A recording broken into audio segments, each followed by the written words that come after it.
भाइयों और बहनों, क्या कभी आपने सोचा है कि परिवार में जब जन्म या मृत्यु होती है तो हम पूजा पाठ क्यों बंद कर देते हैं? क्या सच में प्रभु का स्मरण ऐसे समय पर रुक जाना चाहिए? आज की इस साखी में हम समझेंगे कि असली भक्ति क्या है और क्यों इसे कभी नहीं रोकना चाहिए। एक बार एक शिष्य ने अपने गुरु से कहा, गुरुदेव, घर में मृत्यु हो गई है। सबने कहा, पूजा मत करो। गुरु ने मुस्कुराकर कहा, बेटा, जब अंधेरा बढ़े तो दीपक और जरूरी हो जाता है। ऐसे ही जब जन्म या मृत्यु का समय आए तो भजन सुमिरन और बढ़ाना चाहिए। आज की इस साखी में हम इसी सच्चाई को सुनेंगे। जीवन का नियम है जन्म और मृत्यु, लेकिन सवाल यह है कि क्या आत्मा की यात्रा के इन पड़ावों पर हमें प्रभु का नाम लेना छोड़ देना चाहिए? नहीं, यही तो सबसे बड़ा समय है प्रभु का स्मरण करने का।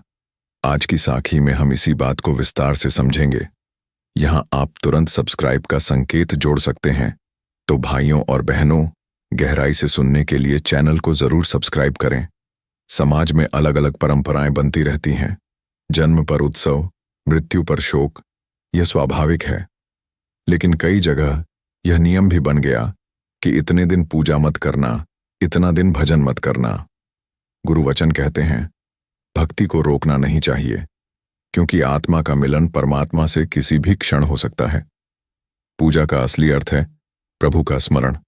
अगर हम केवल दीपक जलाना, धूप बत्ती करना ही पूजा मान लें तो यह बाहरी परंपरा है। लेकिन असली पूजा है नाम का जाप, गुरु के वचनों का चिंतन और भीतर के मालिक का ध्यान। जन्म और मृत्यु यह तो शरीर का खेल है, आत्मा तो अनादि अनंत है।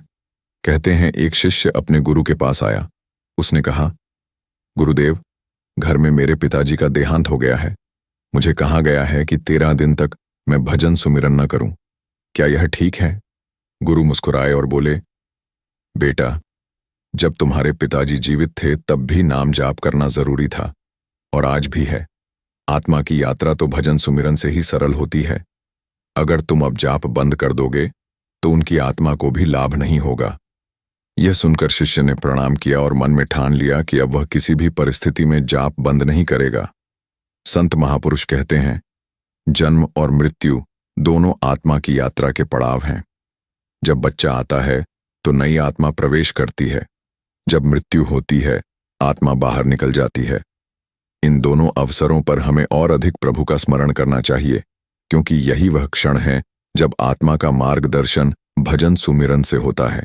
कारण समाज का डर, परंपराओं का बोझ, लोग क्या कहेंगे। पर संत वचन कहते हैं, जो लोग कहेंगे कहने दो। आत्मा का मालिक केवल परमात्मा है।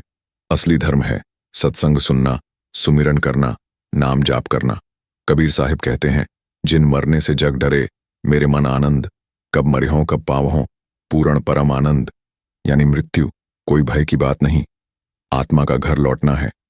राधा स्वामी मत में भी यही बताया गया।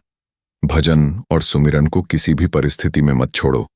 एक माँ थी जिसके पति का निधन हो गया। रिश्तेदारों ने कहा, अब पूजा मत करना, भजन छोड़ दो।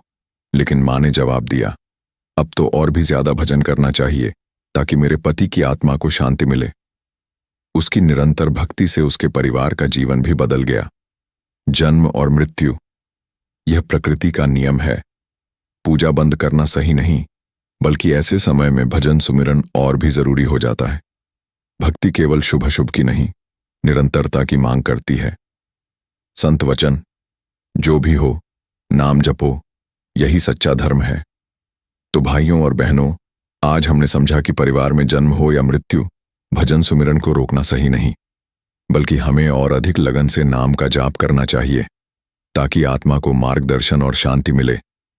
अगर आप भी गुरु के इन वचनों से सहमत हैं तो इस संदेश को आगे बढ़ाइए और चैनल को सब्सक्राइब कीजिए, ताकि आपको रोज ऐसे सत्संग सुनने को मिले।